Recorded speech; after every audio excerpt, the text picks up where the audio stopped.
तेलंगाना में जब कांग्रेस पार्टी ने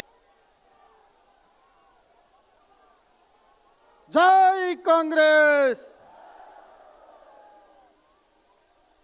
मोदी तक पहुंचना है आपके आवाज। नींद से देश के कोने कोने में नारा चला है, वोट चोर। 90 साल का बुजुर्ग ये सब जानते हैं कि नरेंद्र मोदी, अमित शाह वोट चोरी करके चुनाव जीतते हैं। कर्नाटक में हमने दिखाया लोकसभाएं चोरी की गई, महाराष्ट्र में दिखाया वोटर डिलीशन हुआ, वोटर एडिशन हुआ, लाखों वोट इधर से गायब हो जाते हैं। महाराष्ट्र में लाखों वोट ऐड हो जाते हैं। हम इलेक्शन कमीशन से पूछते हैं, कोई जवाब नहीं मिलता।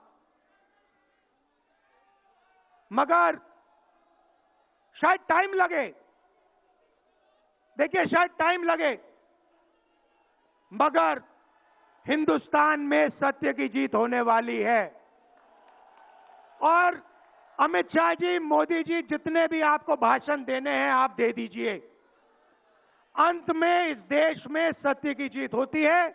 महात्मा गांधी ने हमें रास्ता दिखाया था, उस रास्ते पर हम चलते हैं और सत्य से आपको निकालेंगे। नफरत से नहीं, हिंसा से नहीं, सत्य और अहिंसा के साथ हम नरेंद्र मोदी और अमित शाह को हरा के दिखाएंगे। देखिए, आपने देखा होगा, मैंने अमित शाह की बात की, मगर आप मोदी जी का चेहरा देखिए, अच्छी तरह देखिए। जो मेरी बहन ने कहा, मोदी जी की कॉन्फिडेंस खत्म हो गई है। आपने देखा, वो भी जानते हैं कि हमारी वोट चोरी पकड़ी गई है और अब बस थोड़ा सा समय बचा है, थोड़ा सा समय बचा है, पूरे देश को हमारी सच्चाई पता लग जाएगी। भाइयों और बहनों, ये वोट चोरी सिर्फ वोट की चोरी नहीं है। सबसे पहले ये इस संविधान पर, अंबेडकर जी के संविधान पर आक्रमण है। इस संविधान में लिखा है एक व्यक्ति को एक वोट मिलना चाहिए। तो सबसे पहले वोट चोरी अंबेडकर जी के संविधान पर आक्रमण है। और वोट चोरी करके ये सरकार चलाते हैं। छोटे व्यापारियों को इन्होंने खत्म किया, गलत जीएसटी लागू की, नोटबंदी की, बेरोजगारी, ये पोल्यूशन देखिए, ये सारा का सारा इसीलिए हो रहा है क्योंकि ये वोट चोरी कर रहे हैं। क्योंकि अगर ये वोट चोरी नहीं करते तो आप इनको 5 मिनट में सरकार से निकाल देते। ये सच्चाई है।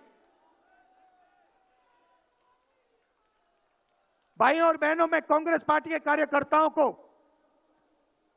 दिल से धन्यवाद करना चाहता हूं। इस देश में 2 विचारधाराओं की लड़ाई है।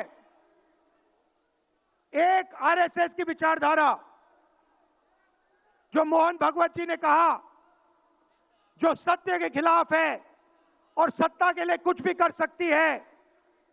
और दूसरी हमारी विचारधारा,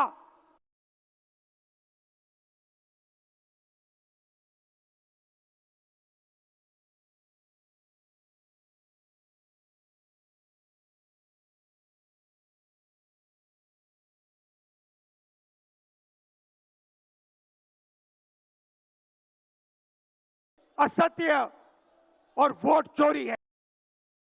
भाई और बहनों, आप घबराओ मत। अंत में इस देश में सत्य की जीत होगी और सत्य से हम नरेंद्र मोदी और अमित शाह और